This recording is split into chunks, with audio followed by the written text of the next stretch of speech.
It's my great pleasure to introduce our headline speaker. Please make welcome the LearnX Impact Awards 2017 keynote speaker, Richard Fields.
G'day.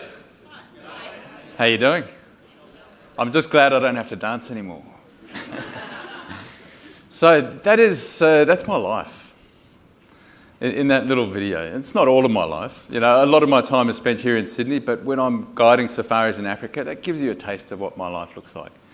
Now, what you saw in that video is pretty much the dream that I'd had ever since I was a 5-year-old boy. Every day I'd be thinking about living and waking up in wild places where I'd get up in the morning, I have no idea what I was going to see that day, but I knew I was going to see something good and something I hadn't seen before. So, you know, from the dream of a 5-year-old boy to the reality of a 40-something-year-old man.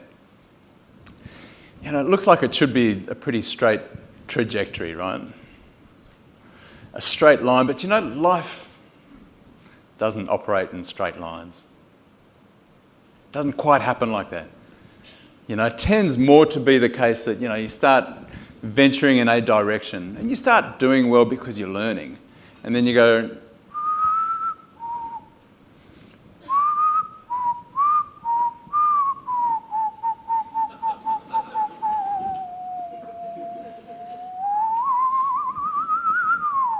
kind of like that, right? But those little dips, those are our challenges. Those are the points where we have struggles, where maybe we messed up. Maybe we humiliated ourselves. Maybe we couldn't quite dance as well as we thought we could. But those dips, we actually need those dips. We require those challenges because they teach us how to grow. Those are the points of growth. That's where we actually learn who we can be as a human being. And you guys know that. You're L&D professionals. Challenging people is your job. You know, if they all just flatlined and you said, you know what, you're cool, no one would get anywhere. So I'm going to share a story with you today of my biggest challenge, the biggest challenge that I've faced in my life. And it came from a morning when I was tracking a female lion through the wilds of northern Botswana. Let me take you to Botswana right now. So Botswana's right in the heart of South Central Africa. It's an amazing country. It's about the size of New South Wales, but only has 2 million people. 40% of the land area is set aside as wilderness, but there's no place wilder than Savuti. Savuti's right up in the far north, just miles and miles of untouched wilderness. It's incredible.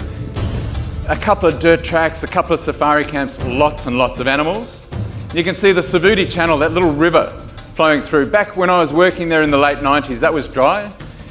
And Savuti was renowned for its lions. That was one of the reasons why I wanted to work there. And I was a 25-year-old safari guide, and I was standing in the parking circle of Savuti Camp. I was waiting for my guests.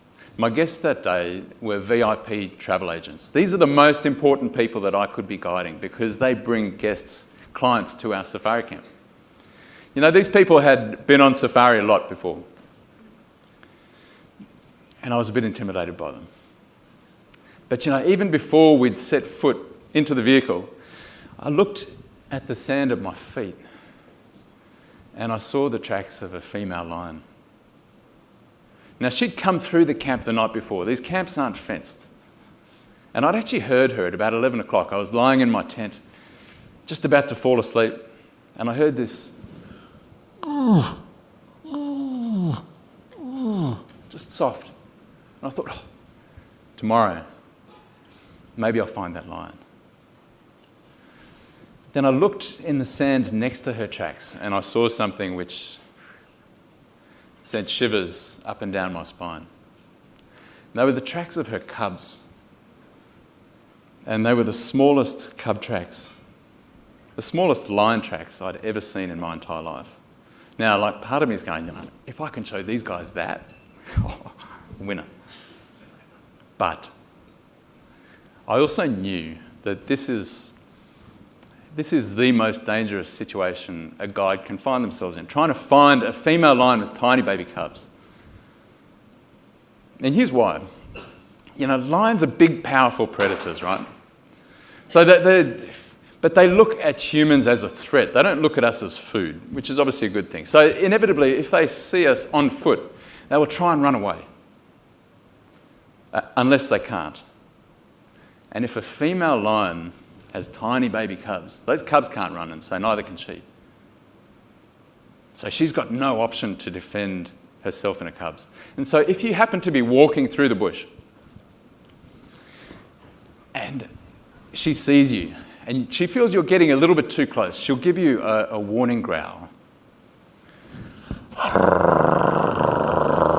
And I tell you what, when you hear that noise, but sometimes you can't tell exactly where that sound is coming from. And if you don't back off fast enough, she comes. She comes running at you. And in that moment, if you run, you're dead. You have to stand your ground and you have to face that charge. In your head, you're telling yourself, she's going to stop. She's going to stop. Lions inevitably will stop. And 999 times out of 1,000, that is the case.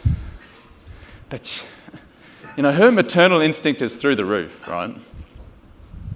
I don't know, does anyone here have a mother-in-law?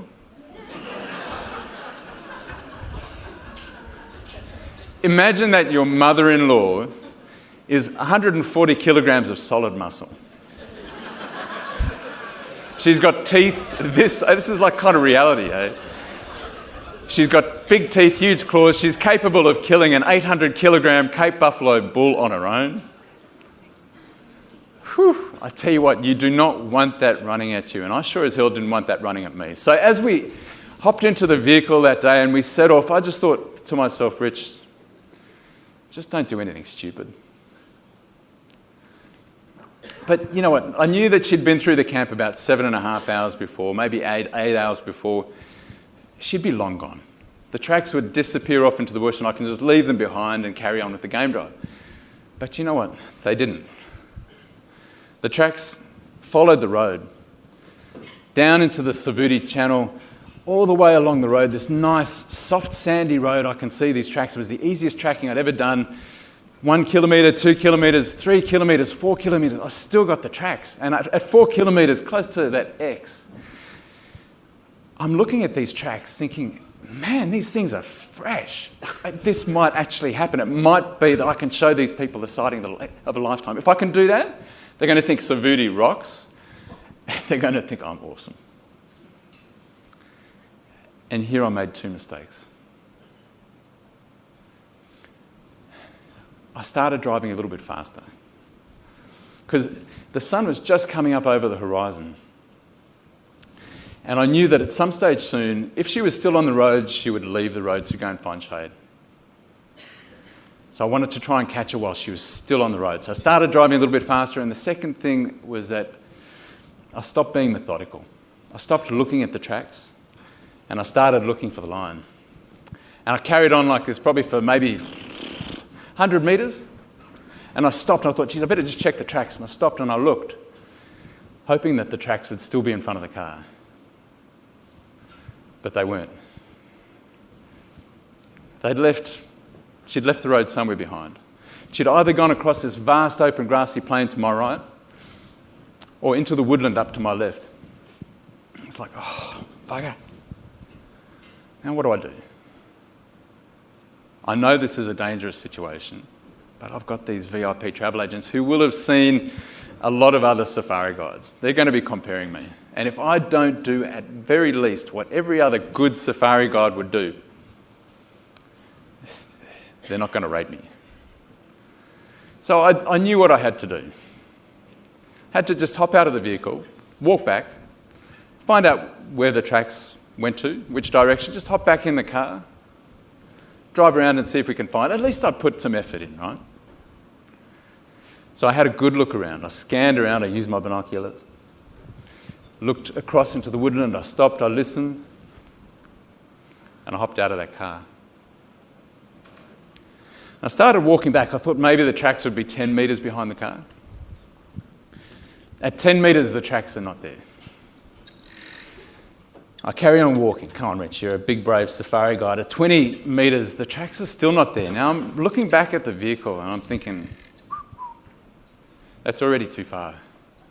But come on, you're a big, brave safari guide, Rich. Just carry on walking. At about 30 metres, I found the tracks. I could see she'd gone up into the woodland towards that big termite mound that you can see on the screen there. I'm relieved. Just about to walk back to the car and I see one of those little cub tracks.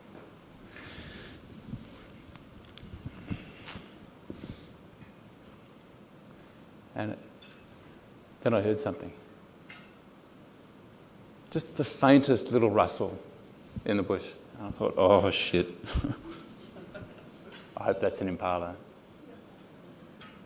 But I knew and I looked. And there's this lion coming around the side of the termite mound. And then she's barreling down the banks of the Savuti Channel towards me. And I'm thinking, she's got to stop. If she doesn't stop, I'm dead.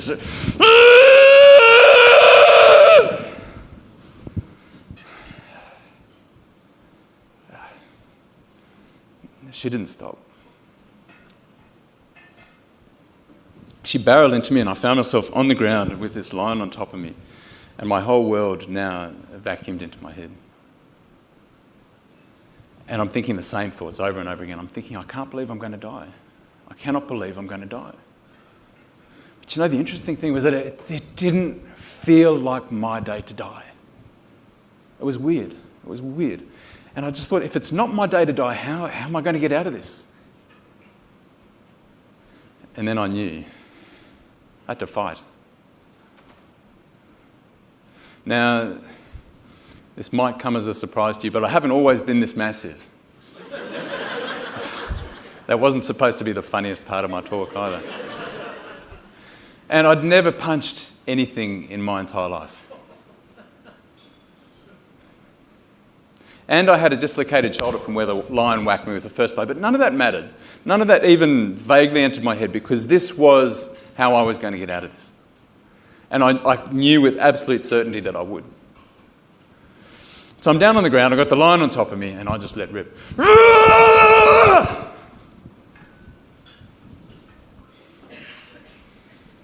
And that right there, most useless thing I've ever done in my entire life.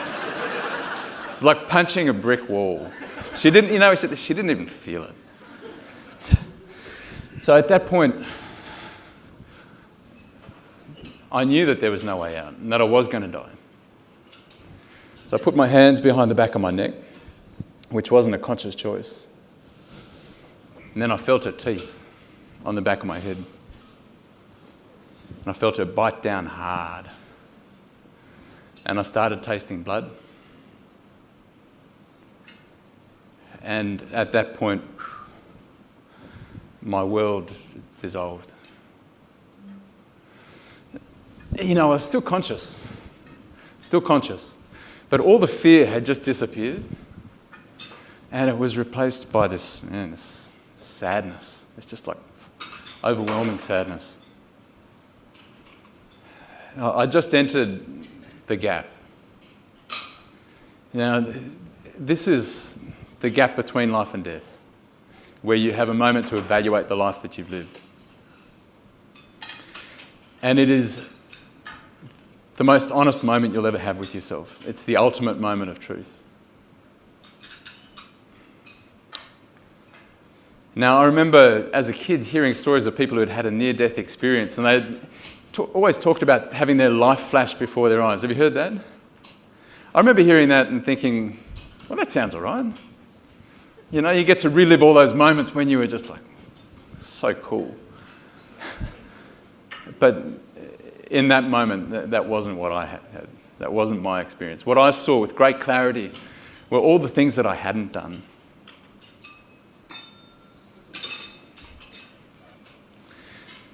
Specifically, a lot of it related to the people that I loved the most. The first person I thought about was my fiancee, Beck. She was back at camp, just 4 kilometres away. She was, in that moment of absolute truth, I was just gutted because I knew that we were not going to get married. And in that moment, there was nothing to me that was more important than that. You know, because I could see how much time I'd wasted in the relationship. We could have been married like a year ago. And she'd always done all the giving and I'd always done all the taking. And I'd never get to stand up in front of a room full of people and tell them how much she meant to me. And now I was going to leave her in this horrible, horrible, shitty situation. And I thought about my parents. I thought about my family. I thought about how I'd grunted my way through my teenage years. How much I loved these people. But I could never tell them that because that just wouldn't be cool. But in that moment, right there, I would have given anything just for a minute, just to tell them. And I could even see my friends back here in Australia at my funeral, hugging, just sobbing. But you know, the most painful thing for me in that moment was there was another gap. There was a gap between what I could see I could have given and how much I had actually given. And, you know, I'm not talking about money. I'm not talking about donations. I'm not talking about time. But I'd never really given of myself. You know, possibly Beck, maybe a few times, maybe my parents, they were probably the only people who'd ever really seen who I was. And when you have no more time and so much more to give, man, that is the ultimate in pain.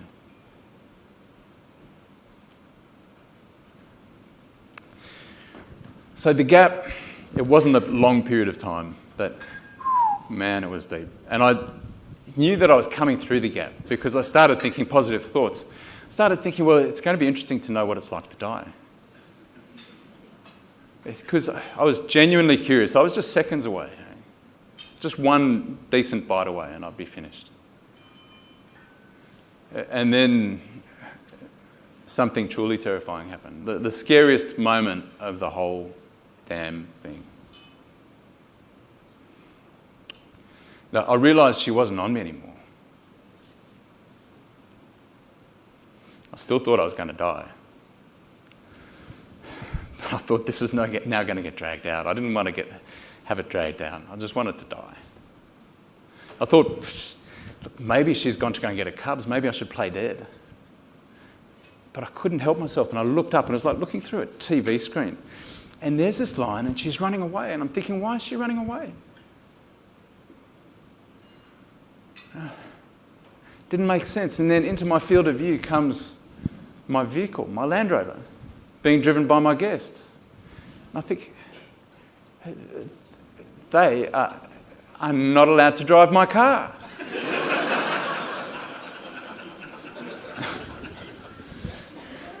So my guests, they're sitting in the car, right? The lady, she watches me like a hawk. As I walk back, she sees the lion come out from behind the termite mountain. She yells at her husband to drive. He's sitting there playing with his camera. He drops his camera. He jumps 2 seats into the driver's seat, manages to get the car started, drive over a nice sandy little hump, straight at the lion. Now, he's beeping on the car horn, banging on the side of the car door. This lady is the only guest I've ever guided in 18 years in Africa who carries a whistle around her neck. And she's just, Richard, get in the car, get in the car. And I'm thinking, I don't know if I can. I don't know if I can. And then I look over in the grass about 30 metres away. There's the lion. And she's sitting there looking at me, and I reckon I can get in the car. We start driving back to camp. And this lady's on the radio calling for help, calling, and I hear this voice come on the radio. It was my fiancee, Beck. What's wrong? And the lady says, there's been an accident. Richard's been attacked by a lion. Man, those words. Wish I could take back those words, hey? Wish she never had to hear those words. Fortunately, she was able to keep control, because she had to do all my preliminary first aid. We eventually got back to camp, walked back into the tent. I fell down on the bed. She came in. She was doing all the first aid. She was doing everything right. Now, I was in a bad way, right? My head was in ribbons. My ear was almost off. My lip was wide open, and I had this massive bite on the back of my head. I'd lost a scary amount of blood. I wasn't looking my best. But she's got my head in her lap, and I'm looking up at her. I'm saying, so, darling, do you reckon we could get married today? And she's like, sweetie, I would love to, but you need to get to hospital. I was like, yeah, you're right. So we were in Savuti, far from everywhere. The nearest decent hospital was way down in the south of the country, about 1,000 miles away. So the accident happened 7:30 in the morning. 12 hours later, I got wheeled into theatre. That was an interesting trip. When I got wheeled into theatre, the doctors put me under a general anaesthetic, and they just started scrubbing. Their main focus was infection. They were worried about infection. So they scrubbed for 4 consecutive nights. They put me under a general anaesthetic. And then after 4 nights, they stitched what they could. 110 stitches to the head. But they couldn't stitch the bite wound. It was too big. So they had to cut out a little bit of the tissue, let it regrow, just check it every day, change the dressings, make sure that there was no infection. And then after about 3 weeks or a month, they were happy with it. And they took a little piece of skin from my thigh and stuck it onto the back of my head where it sits to this very day. When I eventually go bald, I'm going to scare a lot of people at the shops. Now, it's also, this whole experience has changed me spiritually. I've become a bit of a mind reader. I know what people think when they see me for the first time. It's probably what all you guys are thinking. That guy's good looking. Like a young Hugh Jackman. Maybe Tom Selleck without the moustache. But what people don't think when they see me for the first time, when they look at me, they don't think, you know what? I reckon that guy has been partially eaten by a lion. So I'm going to show you a picture just to prove that it actually happened.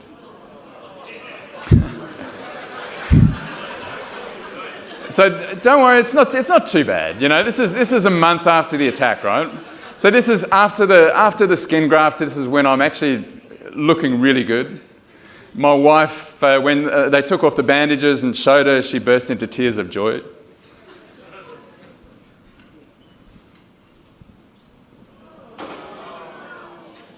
So there's no Photoshop there. That's the real deal. I'm a very lucky boy. Very lucky boy. So physically, I was recovering. Emotionally, though, I was a mess. Because all I could see was what had been taken away from me. I'd been dreaming about being a safari guide ever since I was a 5-year-old boy. That dream basically got me through Catholic school. It got me through Statistics 101 3 times.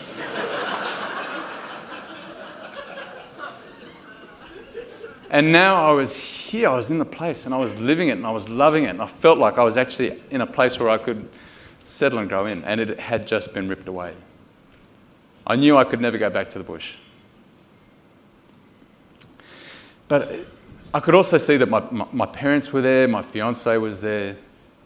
I could see how much pain and trauma they were in. Speaking to my family, they're all in tears on the phone. I'm like, man, I just don't want people to think this is my fault. Because it wasn't. It was the lion. That was a seriously, seriously dangerous lion. You know what? I'd never walked directly towards her. She was out over there. I walked back that way. She'd never given me a warning growl, and she sure as hell didn't give me a mock charge. That was a dangerous lion. And sitting there in the hospital, I was pretty happy with the idea that she would probably get shot. I wasn't so happy when I heard that a vet had actually come in on the day and assessed the situation, checked where the vehicle had stopped, checked my tracks, had a look at the lion, had a look at the cubs, and decided not to shoot the lion. Like, how dare that lady? How dare she? She hasn't chatted to me. She doesn't know all the facts. How can she make that decision without talking to the person that was involved? Like, if I ever find that lady, I'm going to give her a serious talking to. And as luck would have it, I was staying at a hotel nearby the hospital, going backwards and forwards, getting the dressings changed every day, come back into the hotel, and who should I see in the lobby but the vet? Now, she didn't know who I was. I knew who she was. I walked up to her and I said, Kathy, my name is Richard Field. I got attacked by a lion in Savuti a few weeks ago. I had the bandages on. I had this funny little goatee and a sourpuss look on my face. And I said, we need to talk. She said, okay, all right, let's go and chat. I don't have a lot of time. I said, I don't need a lot of time. You're putting people's lives at risk. You made a bad decision. That is a seriously dangerous lion. It went into the whole thing, didn't walk directly towards her. She didn't give me a mock charge, didn't give me a warning growl, didn't do all the things that she was supposed to do. I started laying it on thick. I said, Kathy, when someone dies, it's going to be on your head, and it's just a matter of time. You need to change your decision. You need to shoot that lion. I fully expected her to go, I'm heading there tomorrow. I'm going to take my rifle. That's not what she said. You know what she said? She said, thanks, Richard. Nice to hear your side of the story. But, I'm like, but, don't butt me. And she's, but, from what I saw, there was a big female lion, but she was young, possibly her first set of cubs. And those cubs were tiny. That would have been a seriously stressful situation for her. I'm like, what, for her? What about for me? And she's like, I couldn't shoot that lion. There was just a lion defending her cubs. I'm like, this lady hasn't heard a word that I've said. I'm just going to say it again, but I'm just going to say it a bit louder. I was like, but Kathy. And she said, no, Richard, stop, right there. Okay, you need to get over this. Otherwise, you're going to be carrying it around with you for the rest of your life. This is something that you can understand. You should be grateful. And it was you that put yourself in that position. If you hadn't put yourself in that position, it wouldn't have happened. Now, I don't know if any of you guys have ever had an experience where someone's called you on your bullshit, where you're sort of like exposed, and you know that within a pretty short space of time, the whole world is going to see that you're a first-rate dickhead. It's not a good feeling. But I couldn't argue with it. It was all true. So I went up to my room in the hotel and I cried for 2 days. Just letting it in, sort of wrestling with it a little bit, seeing, if I could find a way that I could actually get away with this. But I realised I couldn't. So when I came out of that room 2 days later, I sat down with my fiancee, I sat down with my parents, and I said, look, I'm sorry. It was me. I put myself there. I'm sorry, this is my fault. And they're like, oh, Rich. Hugs, tears. It was beautiful. So I started talking to a whole bunch of other people. I'd call mates up in the north, close to where we worked, other guides, my boss, family, friends back in Australia, and to all of them, I'd be talking to them. I'd say, look, I'm sorry, it was my fault. It was me. And all of them Just gave me huge love and support. So much so that after a couple of days of this, I was kind of buzzing. I was like on a high. I was back up in my hotel room on my bed, and I had these words running around in my head. It's me, it's my fault, it's my fault. It's like something was trying to download, And I'm like, well, what is it? It's like, oh my God, it was me. It was me. Yeah, I wasn't really in a physical state to dance, but I was kind of like doing this weird shuffle, and Beck's looking at me like I've lost the plot. And she's like, what's going on? What's wrong? And I'm like, darling, it was me. And she's like, yeah, we had that chat yesterday. And I'm like, yeah, but you don't understand. It was me. It's my fault. So therefore, if we go back, I can just do something different. This won't happen. It was me. And we did go back. As a result of that understanding, taking responsibility, we were able to go back. 10 months later, we were back in the bush. We got married first. Beautiful wedding. Everyone cried. Even the waiters. They swore it was because the chef was chopping onions in the kitchen. But 10 months later, February 2000, I was back in the bush. And I have to say it wasn't easy. I was shit scared. But both of us took responsibility. We made different decisions. And we had our best years in the bush after the attack. We had an amazing time. I started guiding safaris all the way through northern Botswana. Got opportunities to guide trips to go and see the gorillas in Uganda, the wildebeest migration in the Serengeti, even polar bears in the Canadian Arctic. All because I took responsibility. It's like, wow. But the interesting thing is that the story, it doesn't stop there, right? I kind of wish it did, but whilst I'd taken enough responsibility to get me back and to keep me safe, I certainly hadn't owned the experience. When I landed back in Botswana, I put that story in a box and I tried not to talk about it. If I knew that there was a situation where people might ask me about it, I would avoid it. I would avoid those people. If I was guiding a group of people for 2 weeks through northern Botswana and they say to me, so Richard, what's the most dangerous thing that's ever happened to you in your life? I'd tell them about a buffalo or an elephant. Tell them about the lion that did stop. I'd never tell them about this story because it was too personal. There was too much in there, which I didn't really understand at that stage. But all I knew was this was the worst thing that had ever happened to me in my life. And I wasn't just going to give that up for a story. And I knew other people had been impacted. I wasn't going to cheapen their experience for a story.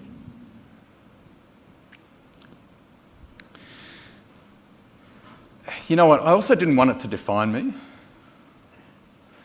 I knew that I had more to offer than just being the idiot who got off the vehicle and got bitten by a lion. I wanted people to appreciate me for me, or for my safari guiding abilities, or for my photography, or for anything other than that. I wanted to wipe the slate clean, create a life where I never, ever had to tell that story. So it went into the box. The box got locked. For 15 years. 15 years. I carried that box around with me. Thought about it often. But it stayed closed. Then about 3 years ago, just over 3 years ago, I'd been working with another travel company, an African travel company, organising safaris, doing a bit of guiding, and I'd left to go and start my own business. And it's a time of change, and I went down to my office downstairs at home. I sat down, and I asked myself a question. I said, Rich, what are you going to do with this lion thing now? Because I knew that I'd run from it. And my life hadn't been any better for that. In fact, our life at that point was a struggle. We were barely just scraping by. And I thought, maybe there's something in there for me. a learning. Maybe there's something, but because I've been pushing it away, I haven't been able to get that understanding. Maybe it's time for me to actually just embrace this as part of my life story. And I did. And it changed everything. That decision changed everything. I started writing about it. I started talking about it, talking to other people. And in doing so, you know what? I discovered that box that I've been carrying around with me for 15 years, when I opened it, there was gold inside. Gold for me. You know, so many things were in there that have helped me grow as a human being. And when I start talking about it, other people get something from it too. And when that happened, the whole thing flipped. It went from being the worst thing that's ever happened to me in my entire life to being one of the best. I genuinely consider it a gift. And I'm very grateful that I've had that experience. I wouldn't wish it on anyone. But I'm very grateful that I've been able to go through it and can now share it. And this for me is what resilience is actually all about. You know, like in my head, when I hear the word resilience, I picture someone struggling along in spite of all their challenges. But I reckon this is where you actually pick up the challenge and you have a look at it and you see what part of it you can own, how you can take responsibility for it. You know, and where's, like, are you still blaming? Because if you're blaming, you're going to stay trapped. Even if you feel that blame is justified. When you can own it, you can change it. And just because you've changed it doesn't mean you should put it in a box. Because when you dig through your baggage that you've been carrying around with you for a long time and you find that little box, you open it, you realise that everything that comes your way in life, everything, is a gift. Some of it just has really shitty wrapping paper. So I'm going to be around for the awards ceremony. Thanks so much for your attention. Thank you, guys.